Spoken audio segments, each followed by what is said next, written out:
আম্মা মনে হয় খুব গাইল পায় কেন ওই শালা মামার সাথে লাগাইছিলাম কথা মেজাজটা খারাপ হয়েছে এটা এরিয়া মামা সিরাজগঞ্জেরটা যেটা আমি দেখতে পাই না শোনো এটা তো আরো সিরাজগঞ্জের মামা কি কলেজের শিক্ষক যেটা স্কুলের শোনা কেন কথা সে চাইছে মামা আসছে মামি আবার বলতেছে কি আমার তো বড় লোক হওয়ার কোনো ইচ্ছা নেই দিনে না দিন সময় এরকম করলে ও এরকম আমার এই জায়গায় এসে হাত দিচ্ছে টাটা ওর এত কিছু টাটা মামা তুমি তাকে সবগুলো দিয়ে দাও দিয়ে দিয়ে সেই বড় লোক কোটিপতি হোক তোমাকে মাসে 30 থেকে 35,000 বা 40,000 করে টাকা দিয়ে তুমি ঠিক হবে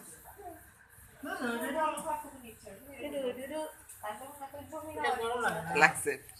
সব মামারা আল্লাহ আমাকে একটু বেশি দিতে 5 টাকা বেশি দিচ্ছে